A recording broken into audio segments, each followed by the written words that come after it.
welcome to the Tabletop Creative Conference, the D4 Tabletop Creative Conference, working with artists, how to find and work with artists and illustrators and bring out the best in your game. And for that, we've got artists and illustrators and the people that work with and hire them. So got a great panel for this conversation today.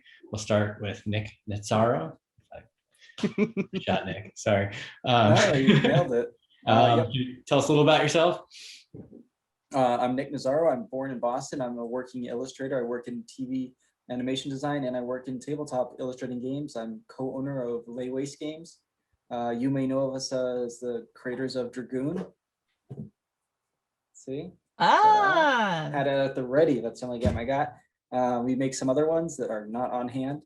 What else do I do? Not a whole lot. I live in LA, and right now I'm a visual development artist for DreamWorks, and I've also worked for other studios and projects. I've worked as a color designer on The Midnight Gospel on Netflix and Harmon Quest on whatever channel that's on. Whoever owns them now, and a bunch of other shows I can't recall. Bento Box and Titmouse, Starburns, stuff like that. And I do other drawing stuff, freelance illustration style. Great. And then we've got Zoë Robinson, who is more on the art sourcing and procurement and directing side of things. Tell us a little about yourself. Yeah, I started art directing in 2006 with Fantasy Flight. I was there at Fantasy Flight Games from 2006 to 2016 when I went out to the classics department at Blizzard Entertainment and sort of stayed there for a year, and then went to USAopoly, and then I moved back home to Minnesota and went freelance. And now after a few years of freelance, I've just this past couple months started with Ghostfire Gaming, a project that I can't talk about yet. That's very exciting. Serious. And then we have author, writer, and illustrator Victoria Ying. Hi guys, my name is Victoria Ying. I started my career in illustration by working at Disney Feature Animation. I worked on Tangled, Frozen, Wreck-It Ralph, Big Hero 6, and Moana. And I'm also an author. My middle grade fantasy, City of Secrets, is in stores now. The sequel, City of Illusion, which will conclude the story, will be in stores July 27th, 2021. Currently, I'm working on my next graphic novel, which will be a YA contemporary story about growing up as an Asian American with an eating disorder. It's based a lot on my own life, and that's coming out from First Second Books in 2023. And you've done board games, right? And oh yes, board games, of course, that's why I'm here. Yes, and then I was the illustrator for Bargain Quest, which was a project with my little brother. That's great. And then last, we've got Kwanchai Moriya, who please don't list all the games you've illustrated. We don't have that kind of time. My name's Kwanchai. I'm here in sunny California, like a lot of you guys.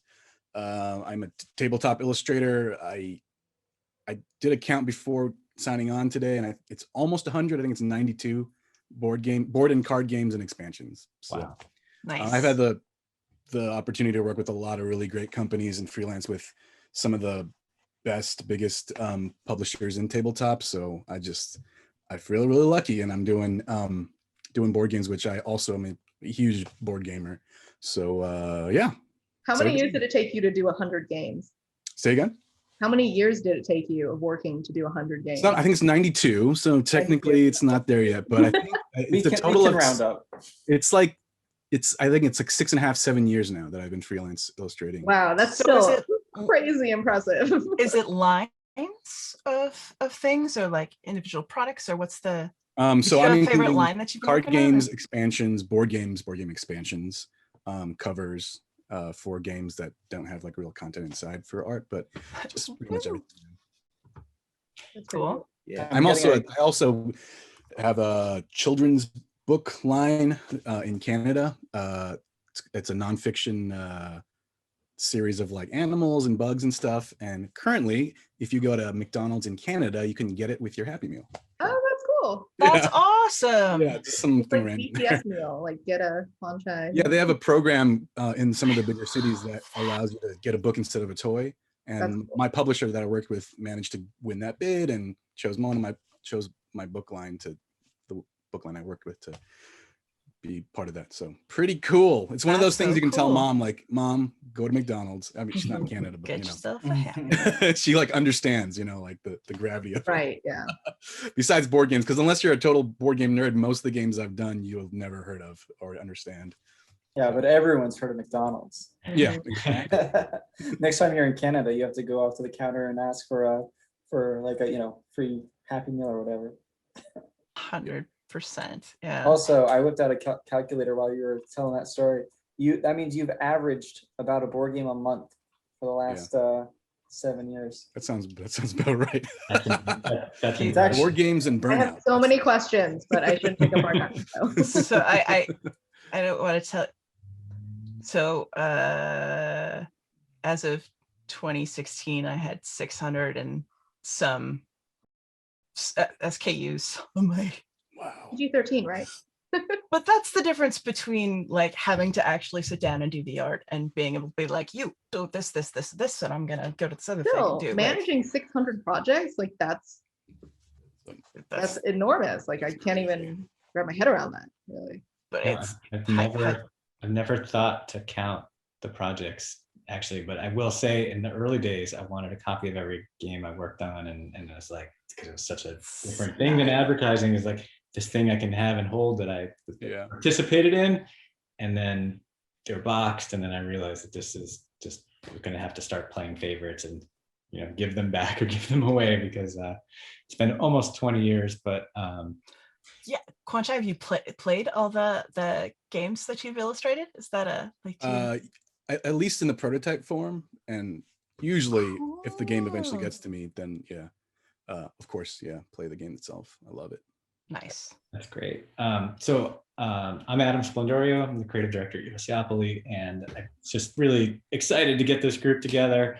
I am, I've worked with Zoe a time or two, and I'm genuinely a fan of your guys' work. I've parted with my own money for a number of your wares, and I'm happy to do so, and look forward to parting with more of it as you guys keep doing projects.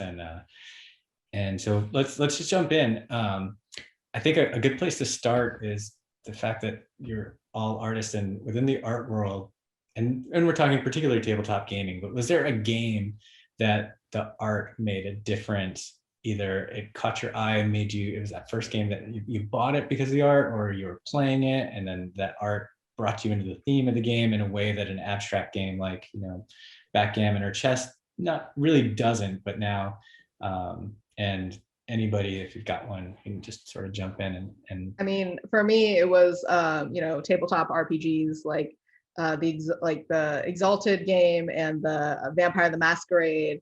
Just like I had never really experienced a game that didn't have pieces and was really just about like storytelling. And then the art in those books was just so compelling that, it really helped spur that imagination and really helped me to picture that world, especially when you have no pieces. Like it's not a board game so much as it is just like talking about it. And I think the art, especially in games like Dungeons and Dragons and those types of tabletop RPGs that are almost all like, you talking to your GM, the art in those games has always really been the thing that has attracted me most to them. Like, oh, Vampire the Masquerade, sure, the idea sounds fun, but like seeing the art, I'm like, oh yes, I can see exactly how I would want to play this. I've told this story before, so some people might have heard it, but so I grew up in the 90s, sort of in the when Satanic Panic was a thing. Oh yeah. And also in the middle of nowhere, so there wasn't really a lot of stuff to do, and I had some friends who came up to me and were like, there's this book, it's Star Wars, but it's a game, we should play it. So we like pilfered Yahtzee and got the dice, and we played it. It was West End second edition Star Wars, so it's 6-sided, really simple system, that kind of thing. But and my mother had heard that Dungeons and Dragons was not safe, that it was dangerous somehow. So basically I took the, West End second edition, and I brought it to my mom, and she looked through the book, through the art, and basically decided that it would be okay if I would play it. So then I was allowed to, and it became like my obsession. And I would go through all these sketchbooks, like drawing our adventures, and I would take the illustrations from the book and copy them into, so it's kind of like almost how I learned to draw, was looking at the illustrations for these games, and that developmental stage of art where you're copying the stuff that you like, that draws you. Yeah, that's how I love that for your origin story. well, and then later I got to art direct the Star Wars role-playing game for fantasy, so it was very full circle. It was full circle, but I also was like super aware that somewhere some little girl might be going up to her mom, like hoping that it would be okay to play. Then like, so I was pretty aware of like, you look at it and it sort of will tell you if you're welcome to the table by the art, and making sure that everyone felt welcome. That's my origin story. Great. Nick, got one? Oh, no, I don't, not at all. This is so weird to admit, but I didn't play games at all until I started working on Dragoon for the first time. Wow. Yeah, there's a whole other story behind that, but basically I did not plan on getting involved in tabletop game art whatsoever, and then a very weird accidental thing occurred that thrust me into that situation where all of a sudden I am illustrating a game. So I really didn't play tabletop games at all until I got involved in the industry, and now I think they're a great time, but I really don't play them outside of conventions, and it's been a while since that's occurred. So hopefully Kwanchai has a much better answer. Well, Yeah, real quick to follow up then. So being an artist, what was the art that sort of either inspired you to get into illustrating to begin with, whether it was games or not? Oh, so that's also a different story. So both my parents were artists. So I always was making art since, as early as I could. There was never like a part, there wasn't a moment where like it clicked. Like I remember feeling like I could draw better than my classmates, like in kindergarten. And I found some very early success at my elementary school in Boston, where I think it was in first grade, they took one of my drawings and they turned it into a mural in our school cafeteria. Wow. And I remember thinking, because it was just a pencil drawing, and I remember thinking, and I'm a first grader, so I don't even know how old I am. How old's a first grader? I wasn't held back or anything, so I was a normal age for So a first 7, grader. 7 or 8? 7, yeah. So like the whoever they hired, like they put on a projector, they painted it, it's huge, but they did it in color, and I remember thinking, oh, I hate those colors. It's so regular, so boring, because it's like an underwater scene. The shark is gray, the water's blue, and I'm just like, I don't like this. It's so straightforward. And I had a really good first grade teacher, I think, where they asked like, what do you want to be when you grow up, to like first graders for whatever reason, and everyone's saying like, basketball player, astronaut, or whatever, and I said I wanted to be an artist, and they said, you already are. And I was like, awesome. Mission accomplished, check that off. And but yeah, then I ended up going to an art high school and an art college. In that order. I dropped out of both, but it was just kind of always a plan to be an artist. So I don't have a good there wasn't a single moment at all, probably less than most, for sure. It's cool that you pushed yourself to keep growing instead of being like, yep, art's on a wall, done now. Well, I do remember being in third grade, talking to like a guidance counselor and being like, I just don't see how I can get any better. Oh, I'm so good. I'm just an amazing artist in third grade. And I was like, I don't see it. I don't know how. Can you bottle a little of that and hand it out to some of the artists I know, please? I got a little better, but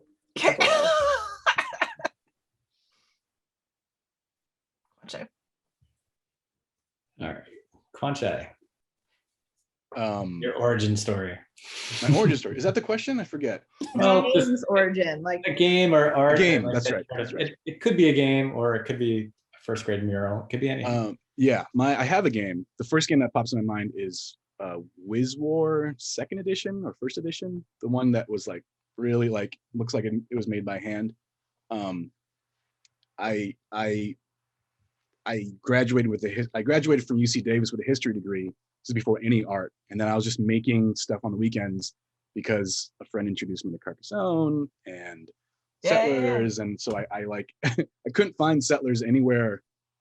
I'm sure I could have, but I couldn't find anywhere in Northern California, up near Davis, near Sacramento. So I made my own version of like Survive, Settlers, just like out of cardboard and stuff, just because I really wanted to play the games and I didn't want to wait or order it, and find a used copy or something. So Wiz War was one of those games that was out of print. I made my own version.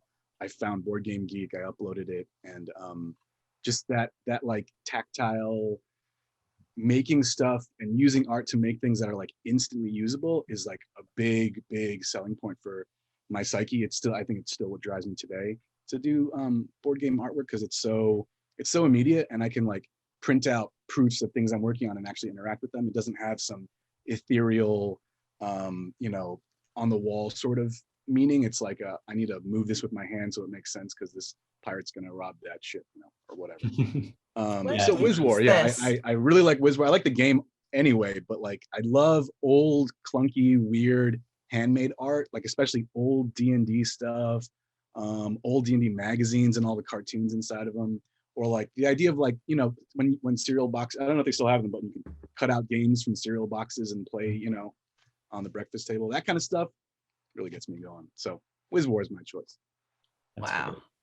cool. Mine's not too. It's got a little overlap, kind of with Zoe, where when D&D really started to get big and hit the suburbs in Connecticut, where I grew up, my older brother and his friends were playing, but I was arguably too young to play. Even if I was, my brother probably wouldn't let me.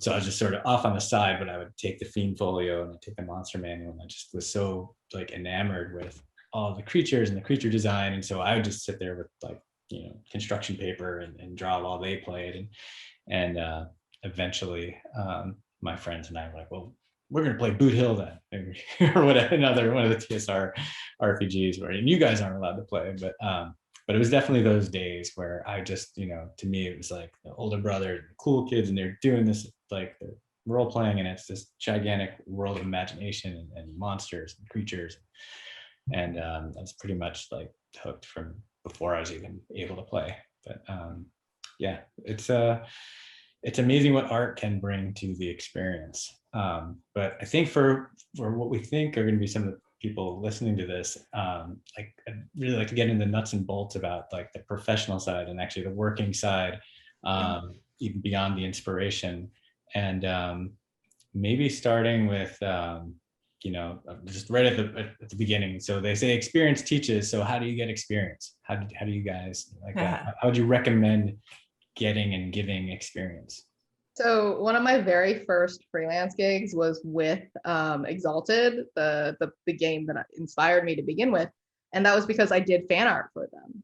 I had posted it to DeviantArt and I tagged it with like I don't remember if they had a tagging system, but somehow someone who worked on the game saw that I'd done fan art for it, and then they asked me to do some official art for it, which was like so cool because I think I was like maybe 18, so it was like one of my very first professional illustration gigs, and it was for a property that I loved. And so like, yeah, I think that if you have something that you're passionate about and you want to draw it anyways, like if you want to draw your D&D character, I think that's a really great way to like practice doing work that's like professional in some way, because I think that the biggest thing about game art is there's so much implied story. Like you want to think about, like what's this character's interior life, and then if you have something like that you can kind of illustrate on your own, then other people can see that art and react to it, and then they can see that you have the ability to draw me a character who doesn't just feel like it's an elf. It's like, no, it's an elf who is from like a highborn place, but is also like really anxious about, money or whatever. I don't know, whatever their like backstory is. But like if you can draw your own characters and your own illustrations in those worlds of the game, then it really does show that like, oh, okay, like you understand like how these worlds work and how to really adapt your professional work for that space. Almost like an art version of writing a spec script for. Totally, yeah. Except I didn't expect anyone to ever like come to me with that. I was just like, this is for fun. This is my character. So that was definitely a surprise. You but yeah. Did a unofficial license work, and the people from the official license went, oh, cool. Well, Yeah. Shows you And can do artwork, it. You know the license, and Yeah, that's exactly how I got on my feet. I was doing these little projects for fun and uploading them to Board Game Geek, which I was for sure like, I mean, I had problems even just saying the word like to my friends, like I'm uploading to a website called Board Game Geek. Now it's like this hub of everything, you know, but it seemed so odd at the time. But yeah, I made some fan art stickers for Catacombs, this board game, this flicking board game. And then the company contacted me, Aaron, turned out to be a long, fruitful relationship where I did a bunch of work for him. And then I took that while I was still working side jobs. I took Catacombs, the only game I'd illustrated, and like art school, you know, like art school, like life sketches to Gen Con and Origins to just try and shop it around. And it was just like, I knew it was a stretch to have one board game and a bunch of clearly art school work, but and then from there, just take it from there. But that's, yeah, similar to you, Victoria. But that's I too started off by accident. Very, very much so. Sorry if I interrupted, Adam. Oh, no, go ahead. I was just going to quickly bring my sort of getting started, which was I did so much less than both of you, and it still sort of just happened where. So what happened with me getting started with Layways Games and having Dragoon be illustrated by me was back in college. I'm at a cafe in Harvard Square, Boston, or technically Cambridge, getting some coffee with a friend, a classmate, and there's a chalkboard sign at the cafe saying, if you want your art up on these walls, tweet at this person. And I did that, and that led to them helping me put my art up on the walls, thinking, you know how like you go in a cafe and there's art on the walls, no one's ever going to buy it, but at least it's something to look at. So it was exactly that scenario. For whatever reason, I did put prices up. I was hoping I was going to sell these pieces. Not a piece sold. I got contacted later. All the pieces had fallen down. I did a really bad job hanging them up. So I put them back up. But eventually, the person that helped me hang them up had a friend who came up with the idea for Dragoon, and they basically didn't know any other artists and was like, would you like to be the one to illustrate this game? And that resulted in my response of basically saying, no, I'm not interested in this at all. And then they convinced me, and it had to do with a really weird contract because they had no money, but they were local and they agreed to feed me every time we met to work on the game. So we started meeting once a week, and I really racked up the meal bill, and then it sort of worked out. We worked on the game for about a year, and that was my one game, and it sort of did much better than expected on Kickstarter. We raised like $90,000 instead of $9,000 that we wanted, and then we just kept making more games. So totally by accident. And I guess the moral of that story is to put your art up at cafes and feed your artists. Yeah, feed your art. Well, feed your artists. That's a really good transition to the next thing. So now artist X out there has taken your advice and they've done something that's gotten them noticed, and now that sort of contract, that relationship now that's going to hopefully be mutually beneficial between the artist and the client or whoever is funding this. Any advice on how to represent yourself and represent yourself fairly? I know that artists, for the most part, across the board, are maybe not so good at sort of sticking up for themselves in the sort of the financial side of things. So, do you have any advice on that front now that they've been, they're in negotiation to actually make something? And Zoe, you probably have forgotten more about this than I've ever known. For As Just far as yeah. artists or Yeah, artists. people who are hiring artists? Well, on both sides of it, just now, how would an artist, really make sure that they're being treated fairly and not being taken advantage of for the work, or millions of rounds of revisions? Is there language? Is there a good way to sort of position yourself for success with that relationship? So when to a contract, even if it's just a little thing, it's a sibling, it's somebody like, just get a contract, just because you don't know what you accidentally will bark your shin on. That might, the contract protects the client, it protects the artist, and it protects that relationship because it defines it and it clarifies it. And I think that being transparent about the terms of it is just a good, you put everything like, hey, we can't afford kill fees, but this is if that's a deal breaker, I'm sorry, like I can't do a kill fee. Or so a lot of artists have their own contracts because they're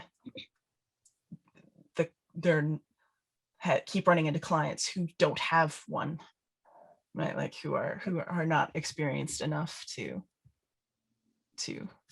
have one. Yeah, especially in tabletop, because so many people that want to hire you these days are these small publishers who've never done this before, and their plan is just to bring this to Kickstarter and see what happens. But they think they have like the world's best idea. I think almost all the illustration work I've done has been for small publishers who are just looking to crowdfund, who are just using like their own personal money to hire me. The sticker shock that people have when they're like, well, all of the a cover and a board, and it looks like I've got 60 cards and board games lots are a shocking amount of work. People don't seem to understand. Like they think, oh, it's just like a cover and like a couple cards. It's like, no, the game that I illustrated was at least like 3 months solid full-time work. And like I can't do other work during that time, so like you have to pay me a rate in which I can survive. Although of course on our game I did not, because he was my brother and this was a favor. So I will say for young artists, like don't hesitate to reach out to other artists who are doing the work that you've wanted to do with these specific questions, because I think that artists are really generous in terms of helping you be like, okay, that's not normal, that's not okay, like don't take $20 a card or whatever, like it's not appropriate. Because I think that all of us know that when you undervalue yourself, you undervalue the entire market. So if you reach out to an artist, we'll be like, nope, this is what you should charge. And like randos, strangers, I will be like, here's my blank template for a contract. Yes, there's for you. Do with it what you will. Lauren Panapinto, who's the VP of creative at Orbit Books, she and Mark Sheff have an initiative they call Drawn and Drafted. This is drawnanddrafted.com, where they have like one sheets for artists. That's basically like getting you found, getting you hired, getting you paid. Like I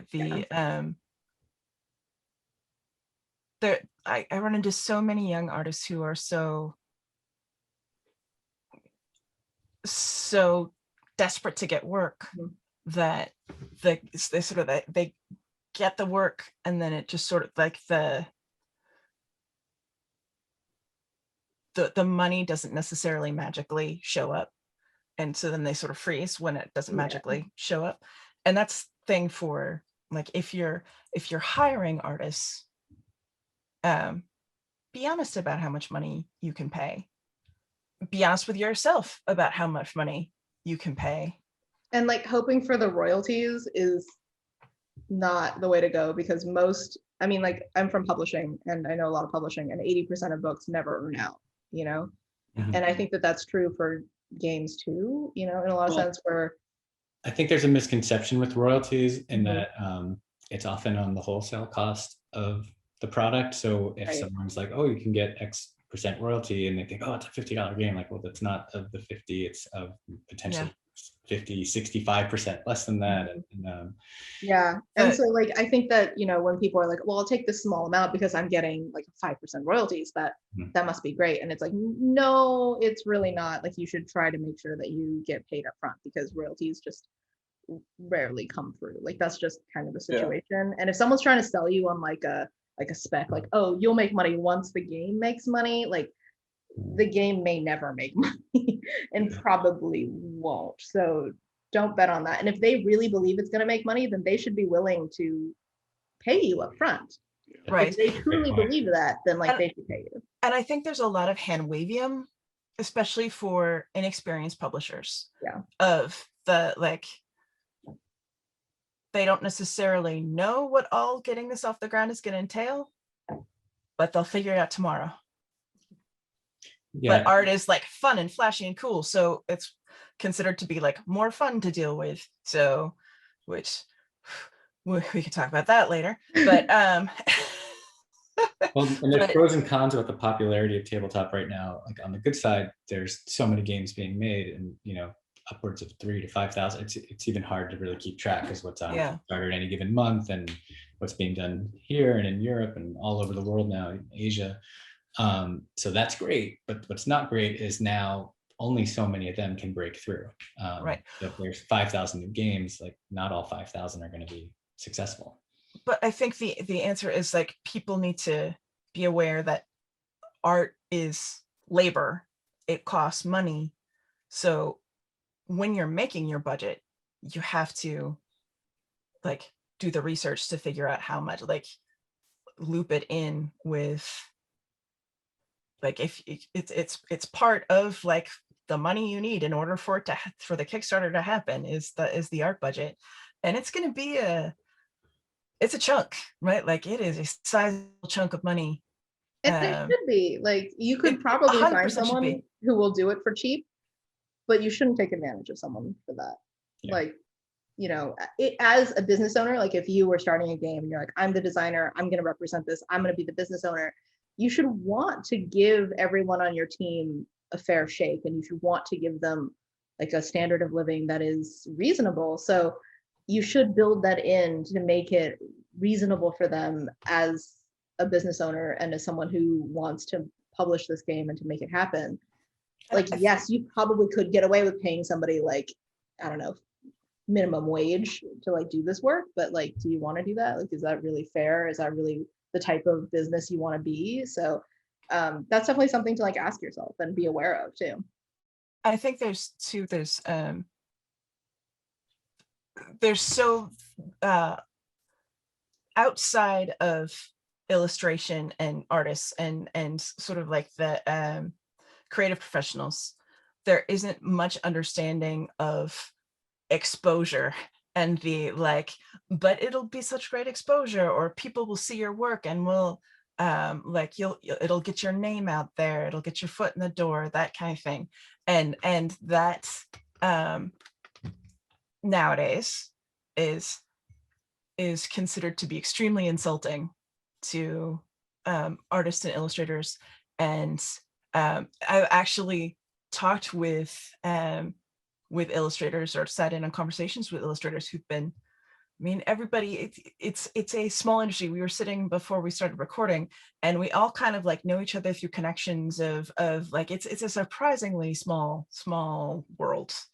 And people talk, and especially with your freelancing, you talk to other people to figure out like who's gonna actually follow through and pay you, who's gonna like micromanage your life, who's gonna have crazy last minute revisions, who's gonna be. So I like yesterday sat in on a conversation of artists talking about like, oh no, this person or this company had like basically gave me the offer to exposure, like wanted to pay me mostly in exposure, and the whole like group is like, okay, well, they're off my okay to work with list now, kind of. So like, yeah, also, as a company, you have like Instagram is free. You could just do that. You've got and doing it right, like the goodness compounds. So if you treated an artist fairly and the work was great and the project turned out great, now you can do more together, and it's just gonna, you know, then you're gonna grow together, as opposed to, I did this awesome thing, it's successful, I feel like I was undervalued or not fairly compensated, and you might not want to work with them again, and now you've sort of been one and done. And well, and as far as working with artists, so that often means that you don't necessarily have an art background yourself, or you've got a project that you're trying to do. If you're willing to spend money to make it worth a experienced artist's time, they will be able to do it quickly and solve the problem in a way that is backed with the experience that you don't necessarily have. So say you're doing a cover, you don't necessarily have the experience to know that you need to leave, you know, text space and that there needs to be bleed for the graphic designer that you're going to hand to you off of, but you hire an experienced cover designer. They already know that, so they can ask you the clarifying questions so that you, oh, now I know I have to look for that. Or they just go ahead and do it because they know how to do it. If you are paying so little that only people who are trying to establish their portfolio for the first time are willing to work on it, your inexperience is going to compound each other, and you're going to end up with printer mistakes that you could have, that will be so much more expensive than hiring someone who knows what they're doing from the beginning. Absolutely true. I'm sorry. I argue often on various Facebook groups that good art pays for itself, and it's true in so many ways. And whether you're saving time, or you're preventing big printing issues, or your art is so good that it's warrants a larger print run, so then your per unit cost goes down. Yeah. Like, good art definitely pays for itself, and I include that in every email I send when I give them the price tag. Yeah, when on projects where I can't pay very much, I know I'm gonna have to put in much more work myself, because it's the it's basically teaching a practicum for, like, teaching someone how to be, you pay in your time, or in like going back into the printer and correcting something, or you pay somebody who knows what they're doing. The money comes from somewhere, and might as well be to your artist. Yeah. But I was gonna say that leads to the next exciting artistic topic, and that's a creative brief. Now, Kwanchai, you've worked with so many publishers. I'm really curious if you've got a range of experience, and you don't have to name names or anything, but maybe a publisher that had like a spectacular brief, and what did that entail, and maybe one that was so open-ended that it led down a path of revisions that you probably weren't happy with. Can you talk a little bit about that, like your experience with those?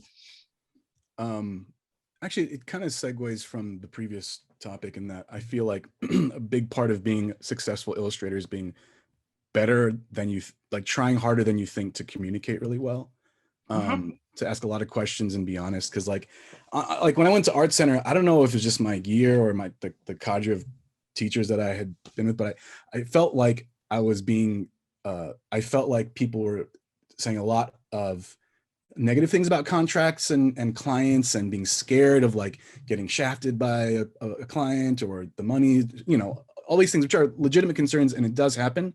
But in my experience of the last 7 years, I've mostly been the problem. You know, my lateness, my delays, my inability to communicate needs in a timely fashion is more often the problem than like the language of a contract. Although a contract is absolutely like the baseline, you know, that you should establish when you get into a gig. But I feel like communication and asking questions is super important, and has been really important for me to grow. As you mentioned, Adam, growing together. Like a lot of companies that now, like when I got into illustration and I was going to like Origins and trying to shop around my portfolio, I was talking to like essentially the sole owner of the company, who's shipping units to his bedroom or his garage, you know what I mean? And now some of those companies, I'm talking to like the marketing director to manage my, something, or talking to someone else, not even the person that I started with, to like figure out contracts, because the company has grown and I've been able to grow with them, and they've weathered all the really bad art that was coming out in the early part of my career. Like, it's just cringy. But because I was, I think, in the right place in the right time, and I was as communicative as possible, I feel like I've been able to grow with them and put down roots, and that protects you way more than like good language in a contract. To know a lot of people and have information on like a publisher that doesn't pay well. Like, there are people in our industry who everyone knows will be super late on payment, will like hassle you for revisions. Like, these are known entities, because it is, like Zoe said, a really small world. So I think communicating has been really important, because I am just I'm always late. Honestly, I'm always late. I'm late right now on projects, and it's super stressful, but I try my best to be communicative about it and express my needs. I don't know if it's possible, if anyone that's listening to this or anyone here knows of a recipe for figuring out how to schedule exactly how long a project will take and communicate that and budget it accordingly, let me know, because I just can't figure it out for myself. I'm always getting it wrong.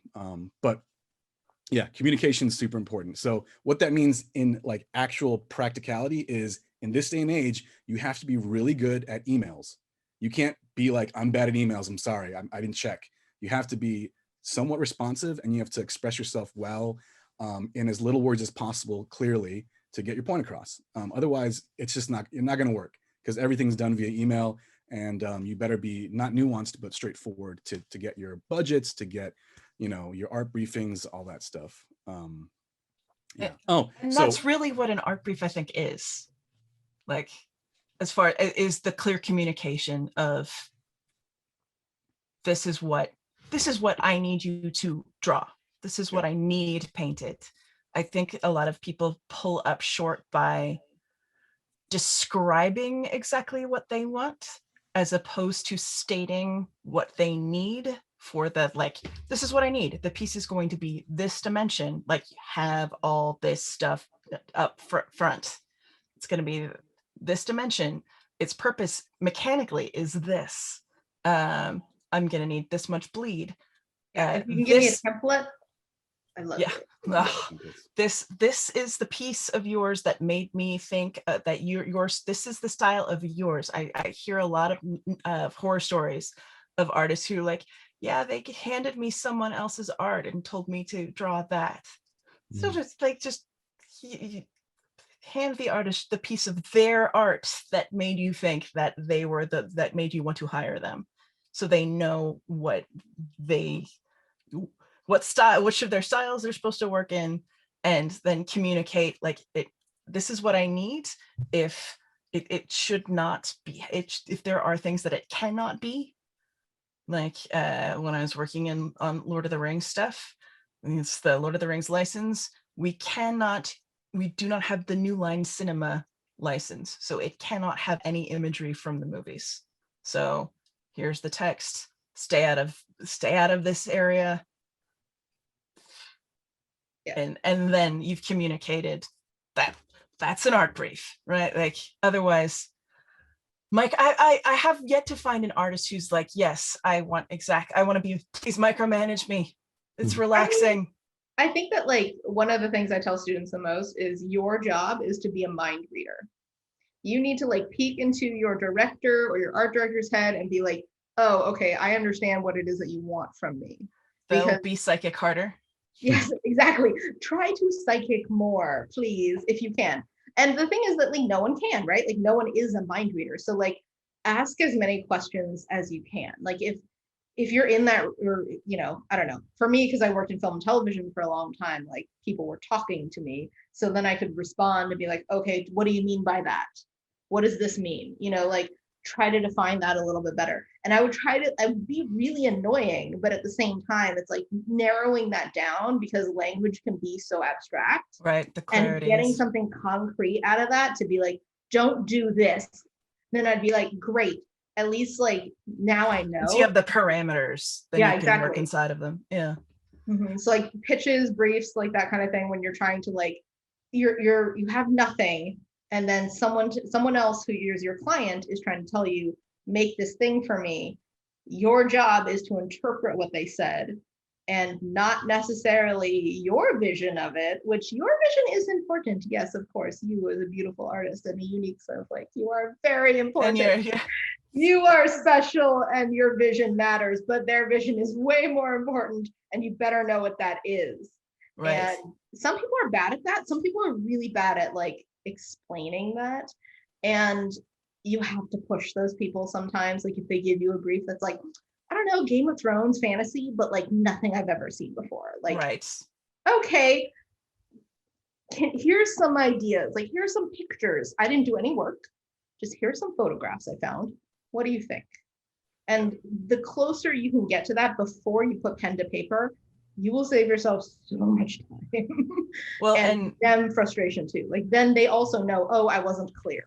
And like something that made no sense. Like in my opinion, you better be paid to be have been like well enough to be able to like hold the dev's hand through their own development process for something like that. Right? Like for my own brother though, because I'm the older sister, I got to bully him into things.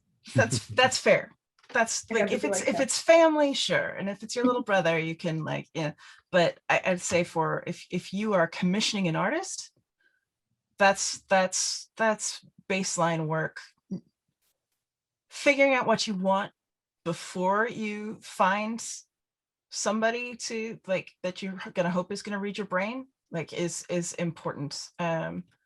But at the same time, I think it's important to leave. I tell devs like to let the artists do the art. I think you're going to get your best work when you leave room for the artist's vision, because the artist is going to do things in such a usually it's a way you weren't necessarily thinking of, but it's so much cooler than the way you were thinking of. That if you don't have sort of the shock of, no, that isn't what I was thinking of. If you can sort of ready yourself for it to be different than what you were thinking of.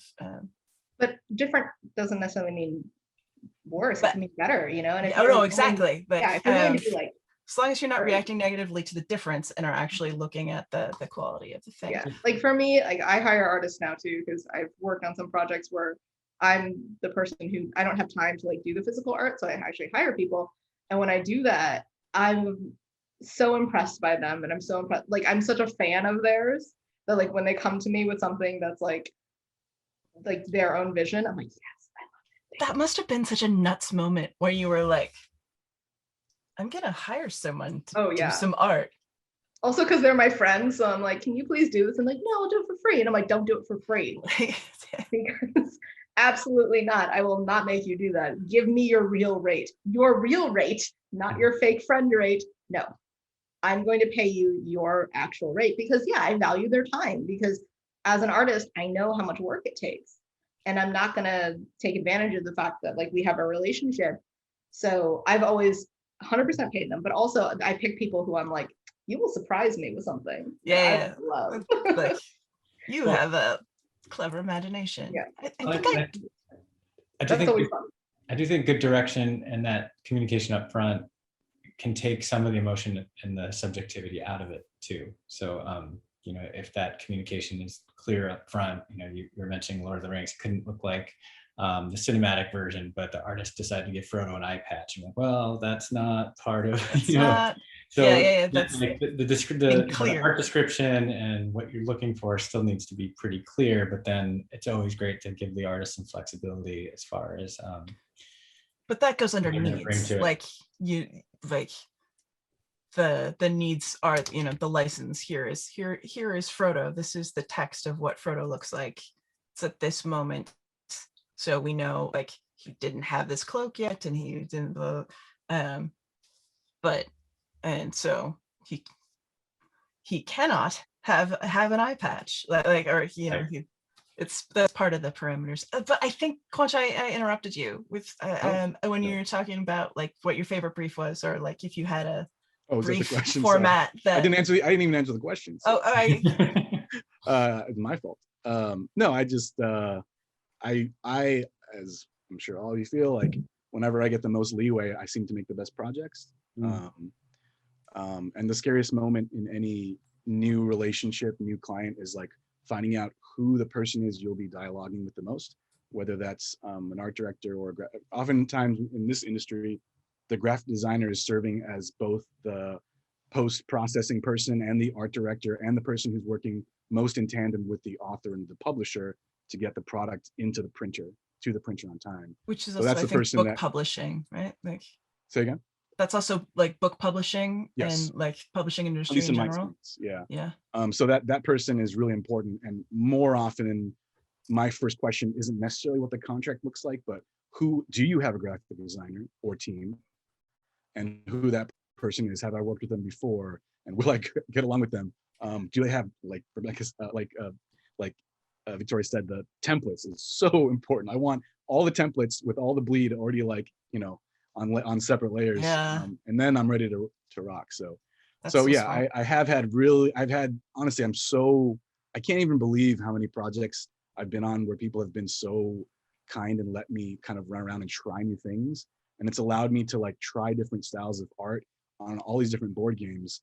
And the cool thing about board games is like, it's like when the thing is finally done on a shelf, it's all your art all over this 3D object. It's crazy. Like what other industry is that? There's so much art in a board game that you interact with directly. It's like, it's amazing. It's so inspiring to see that final product there.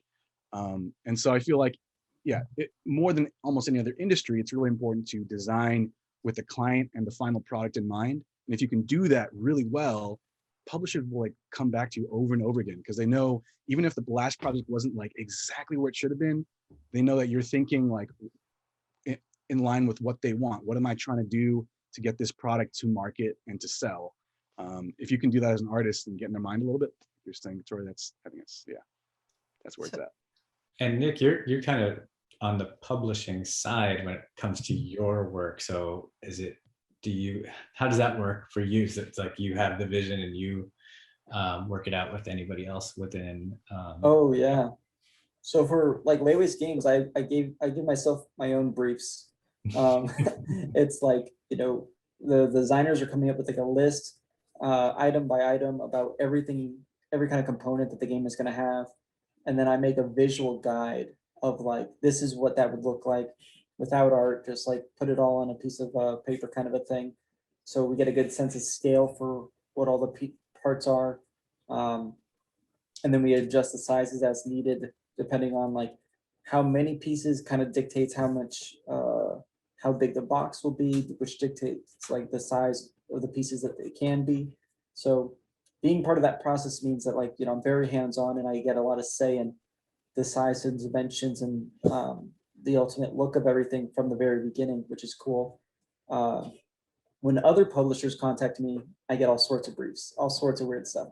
Sometimes it's just an email and it's like just in words, I need this, this, and that. I don't really know what I'm doing, is how I translate that.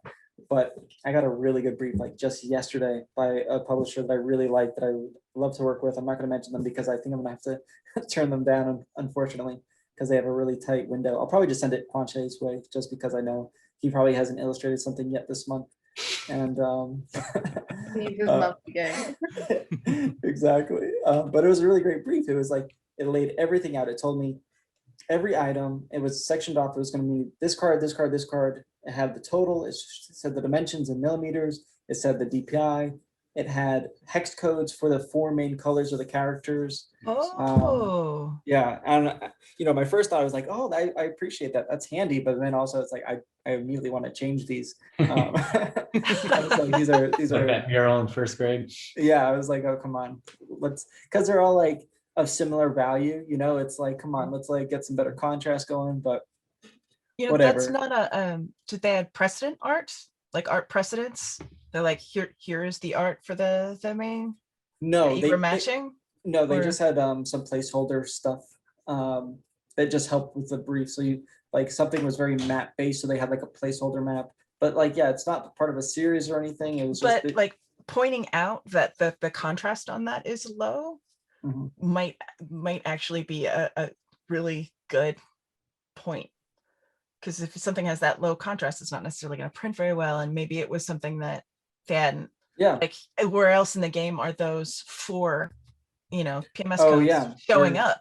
They're probably going to be pretty prevalent, depending how it all shakes out. Because so that's low contrast and it goes into graphic design, and then suddenly you can't read it on the table. So gently mentioning like, hey, is this something that you know, I'm missing a darkest dark in here? Can I?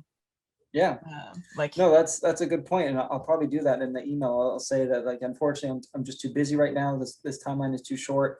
By the way, this needs fixing. That'll be $80. And then see what happens. But like, my point is when you send something out, like, chances are it's gone through, and like, I have a whole big long process that I take game developers with if I'm art directing with them, to make things as collaborative as possible, but also leave space for the artist. And usually when you know, I'm editing their art briefs with them there, it's like, okay, when we send this to artists, like, any time after now, it's going to cost money to change things. So like, are you sure this is good? So you saying like, hey, I see a potential issue here.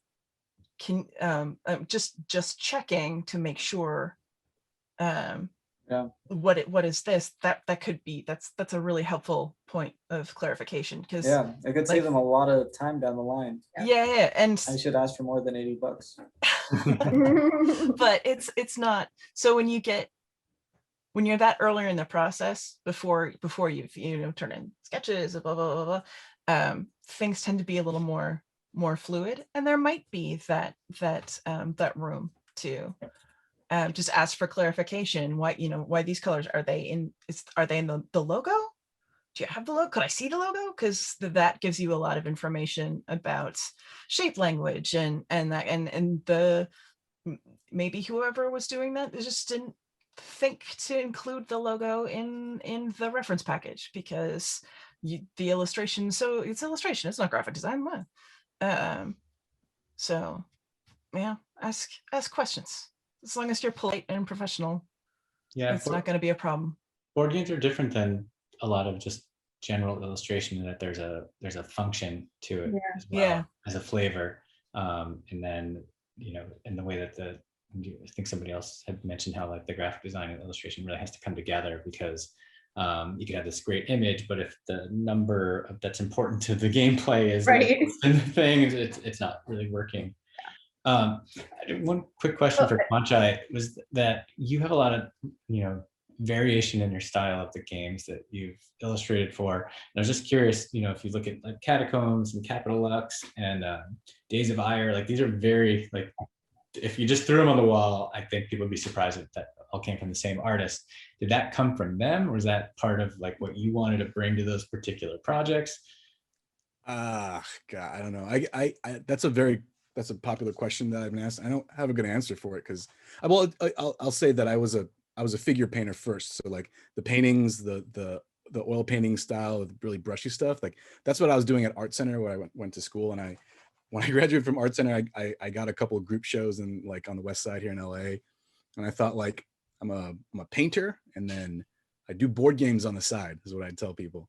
So I mean, like, I started with the paintings, and so when I was able to do Capital Lux, I knew that game, like, that once people saw that game, I would get more pitches for that, because that kind of art, like realistic, cool stuff wasn't being done at that time. That was pretty early on. So the bar for art and board games has really, like, just shot up.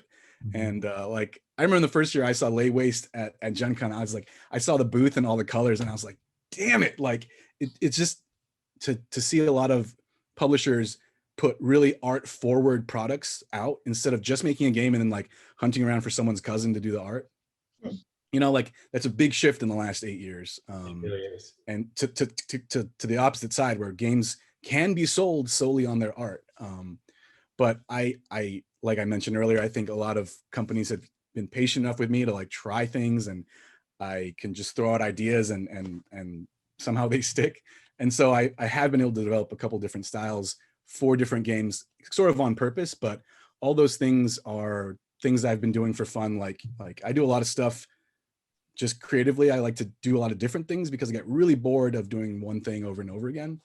So I have a wood shop and I do photography now recently, and just a lot of different things. And I just really like meshing different ideas and styles and colors together. And that works really well for publishers, because board game publishers, because they want to have a lot of different products on their shelf every season. So I might be able to be hired twice by the same publisher because I have not a wealth, like a few different styles, let's be honest.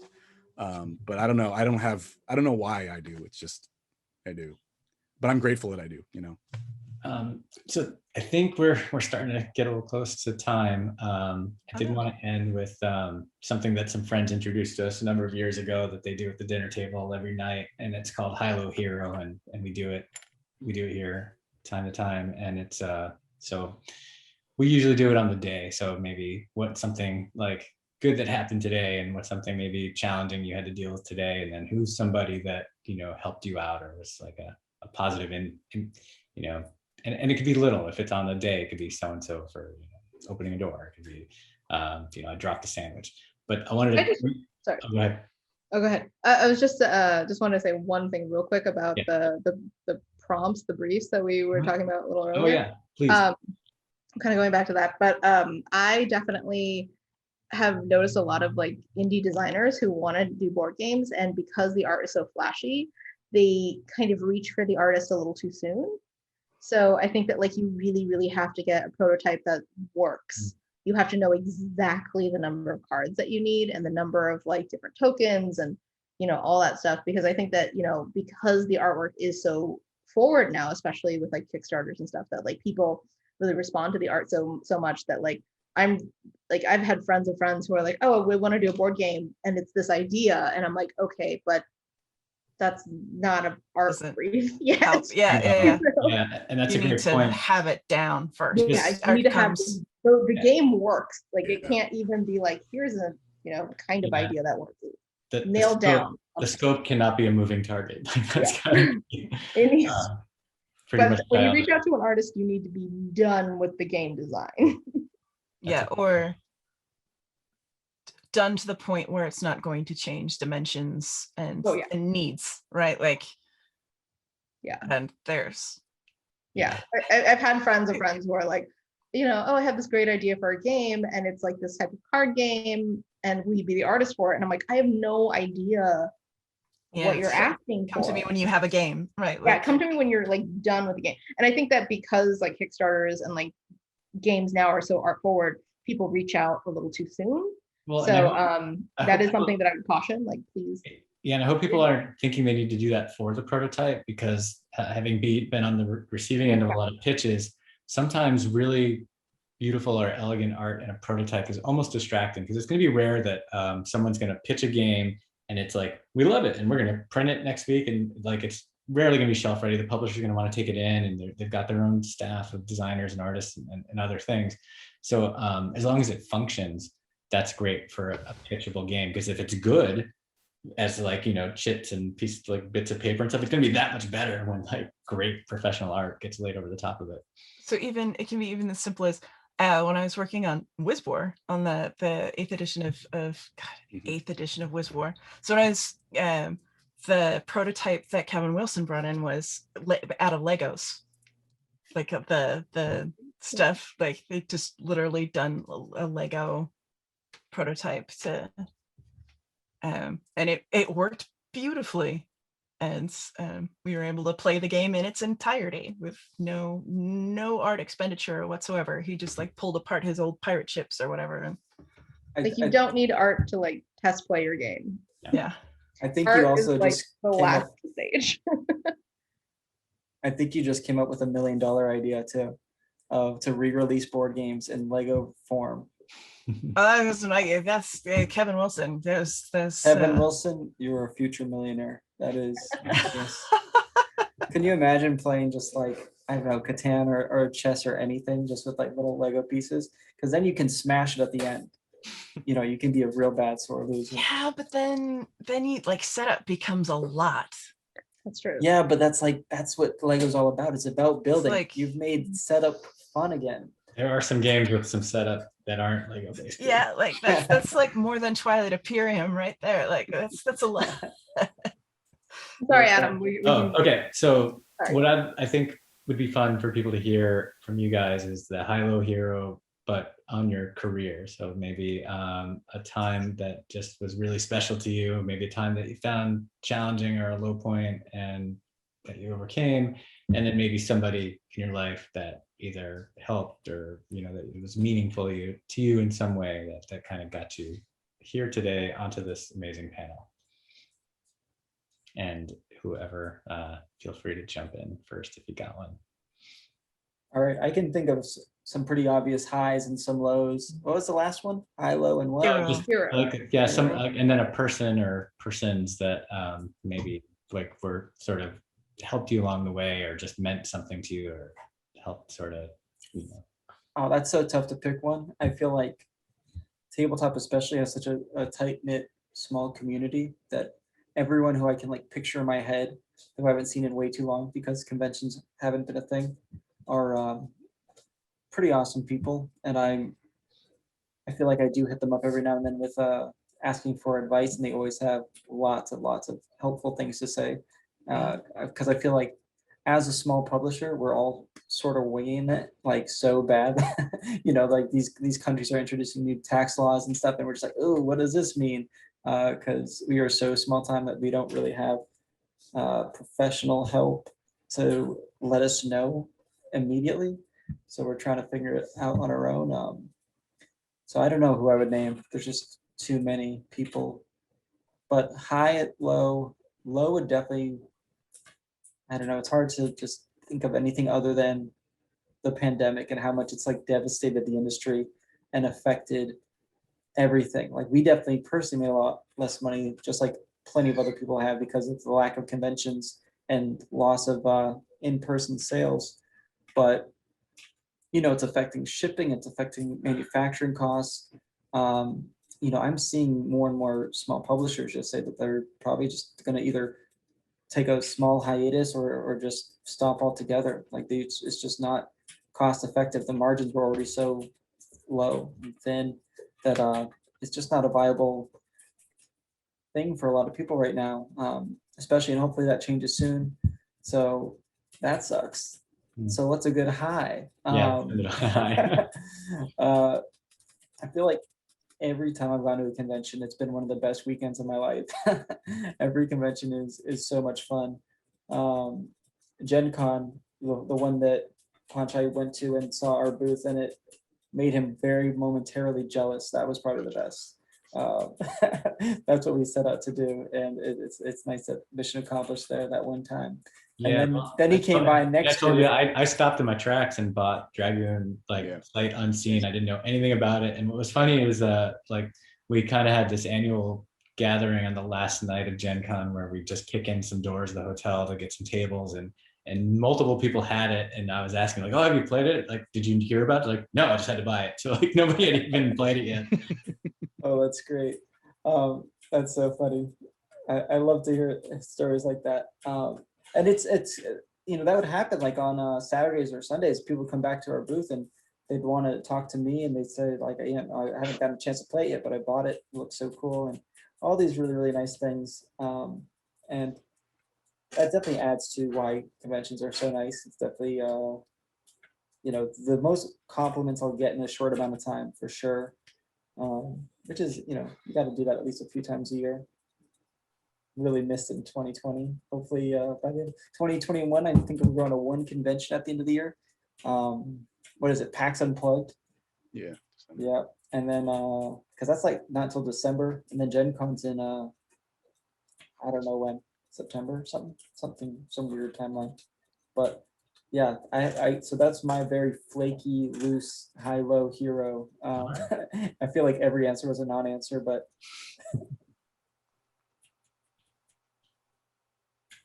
I think there's so much of going through. I think high. I was gonna say when like the holding a product, but I think honestly what it was is when I was working on Netrunner, it had a really amazing team with a really collaborative process. And there's one particular meeting where we'd basically sit in the room for the day and just like, we would get so much done, but it was such a good like riff. And it was just like the perfect creative high where you're just coming up with all this wonderful stuff, and it was together, and you knew that like if any one person in that room was not in that room, it wouldn't have you wouldn't have gotten that awesome thing out. So that I think that team, that specific, like being able to just riff on a thing would be my high. My low,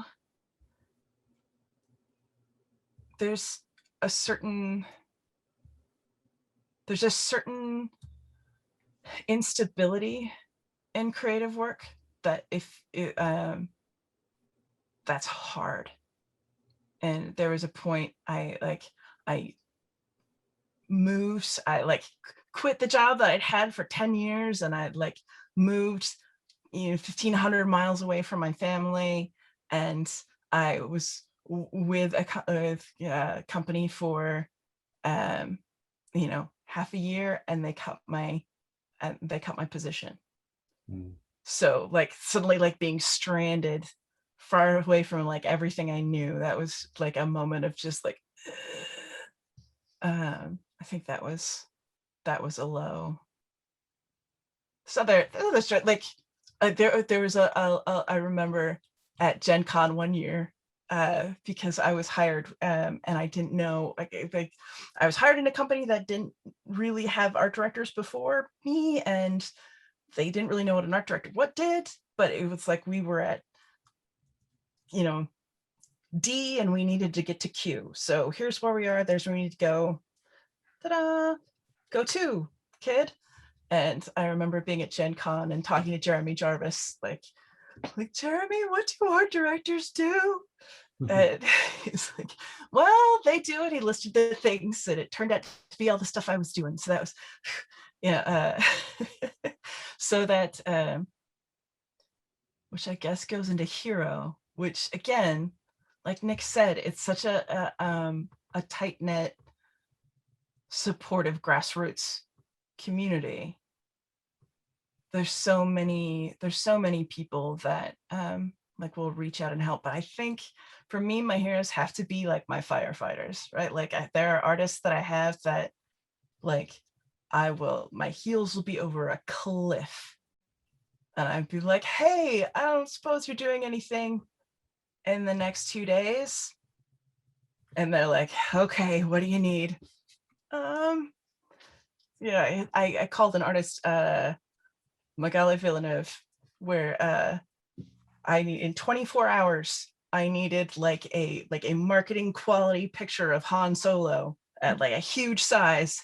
She's like, all right. And I know for a fact she did not sleep, and she got it done, and she got it in on time. And so like, and there have been so many artists who have called and, like, hey, Gen Con, I need a thing.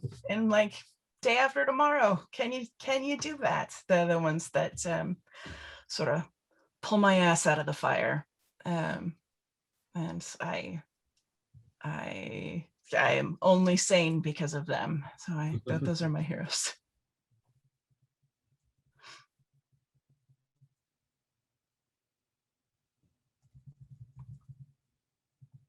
I guess I'll go next. I guess for me, one of my highs was going to South by Southwest, where we were like an indie game.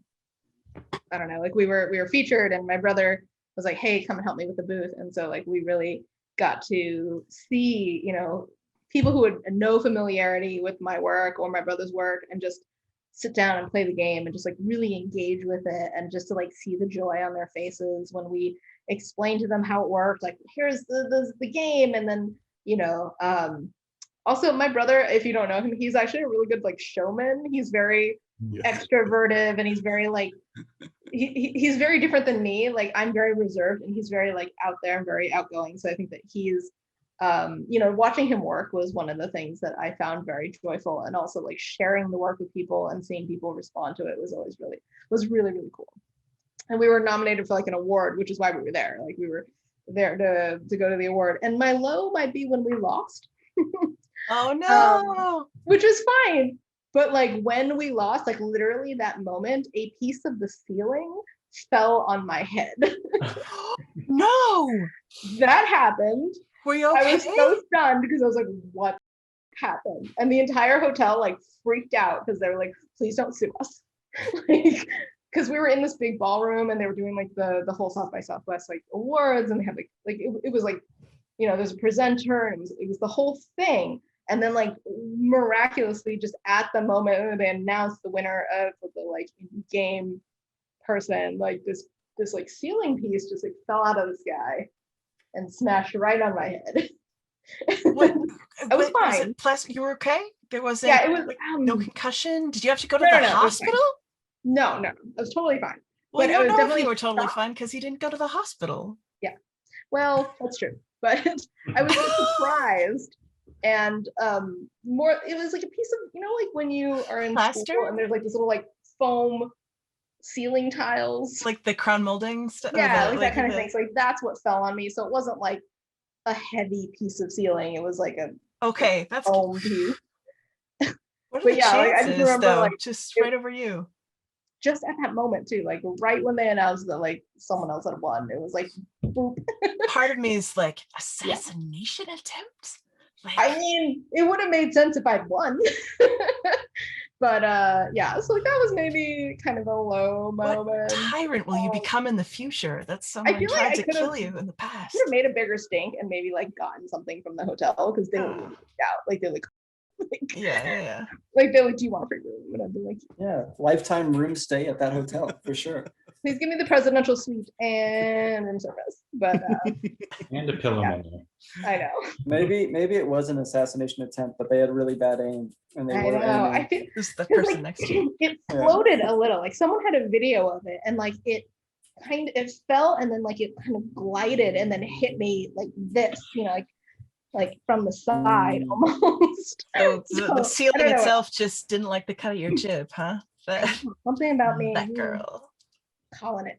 And then I guess like Hero was, I think that like growing up with my brother, like he and I weren't always creative people, but like to see him pull off this game that was beloved and also worked well, and like not just to me was good, but to other people was also good, was something that I was just, I'm just so impressed by him. And like, yeah, I don't know. I just think it's super cool. I love my brother and he's really good at what he does.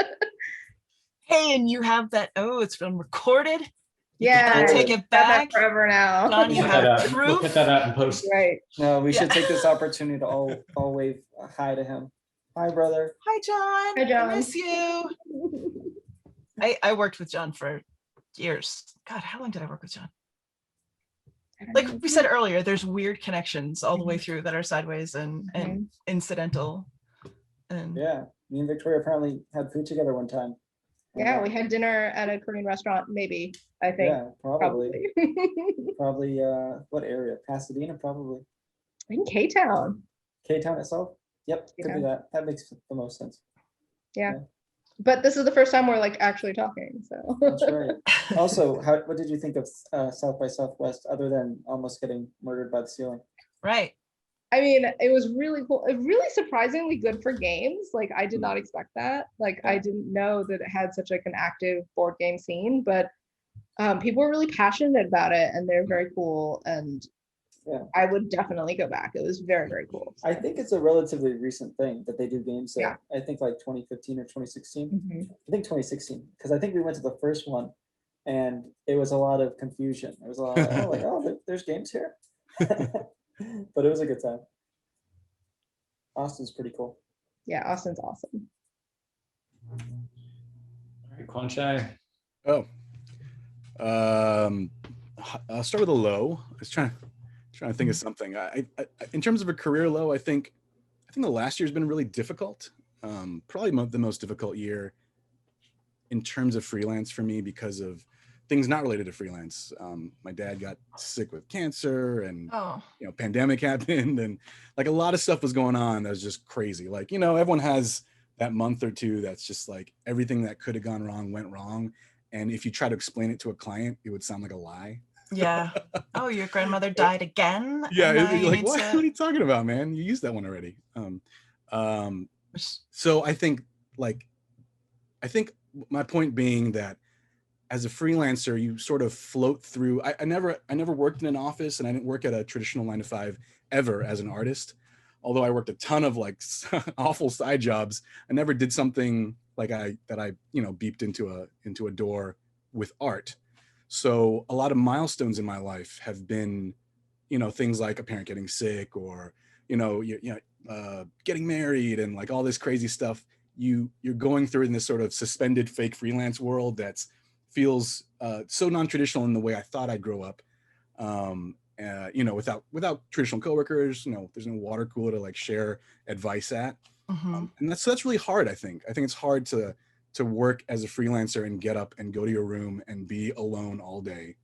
I think a dog helps. That's a new thing, but or some kind of pet. But yeah, I think that's a really challenging thing for a lot of people, and something that if you had told me in art school and described exactly what my day would look like today, I don't know if I would have agreed that, to that deal, because it's a very lonesome road sort of thing for a freelancer.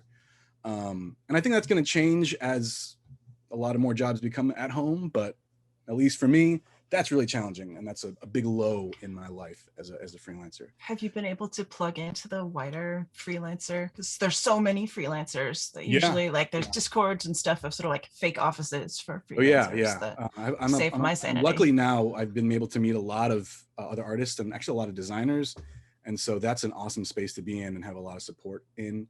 But that takes work, and if you're young and you're new and you're not aware of it, you can spend a lot of years kind of like grinding on your own, I think. Yeah. So that's something I always worry about when I see new artists. And I was like, oh man, you're gonna figure a lot of this out on your own. But the opposite of that, the high is meeting, like you said, Zoe, like meeting a lot of people. So like Gen Con, I don't know, maybe 3 or 4 years ago, I think I had 10 or 12 games that were coming out all at that one Gen Con. And so when I walked in with my wife, it was like all these banners, like you could just huge banners, but like the floating ones above the booths, with my art blown up way bigger than it should be, like just awful mistakes you can see when they're blown up to like 8 by 4 feet. But that was really awesome, because it's like, who would have ever thought? I would have never thought, if you'd told me that could ever happen, that would ever be a reality, that something I did could be on something and people are looking at it, buying it. So that was really cool. A big high for me, Gen Con, that one time. And so that kind of leads into my hero, which I think it's kind of cheesy, but my wife, Wonhyun, she was with me when, like, at the first Origins, where I like had her hold my backpack while I would, like, as stealthily as possible, try to approach a booth and talk to the owner of the company and try and get them to look at my art school nudes. It's so embarrassing, and I hate it. I hate selling myself. I hate trying to be like ballsy and push my work, but I would be like, okay, one hand, stand there, and we just like, it's just so awkward, because I know they know I'm waiting for them, and vice versa, for them to stop talking to somebody, and I have to run over there and bother them. And then the opposite of that, in the last couple of years, going to the same conventions with my wife, and knowing so many people, being invited to come to other things, like, oh yeah, come back here, and you want some water, talking about games, like having so much work that like 90% of the gigs I get offered, I have to like say no to. That's insane. And I celebrate that with Wonhyun, my wife, because she was like with me from the beginning and saw all the awkward steps in between. So it's a big hero of mine, my wife. That's great. Yeah. So unlike Comic-Con, I don't have the countdown clock and someone wrap it up. But I think it's probably about time. Thank you, everyone. I want to thank Ross and Pat for putting this gathering together. I'm really just feel really fortunate to get to meet you guys this way and have this fun conversation. I hope some people get some. I think you guys put a lot of great info out there, and there's There's a lot to like. This was great. So thank you. Thank you. Yeah, thank you. Thanks for moderating. Yeah, it's a good time. Yeah, so I hope to see each and every one of you in like a real human, real life version someday at a show, convention, dinner. I'll take anything at this point. Yeah. Yeah. But yeah, thank you. So I'm gonna hit this. Thank you. Yeah. Good night, guys. Night, everybody.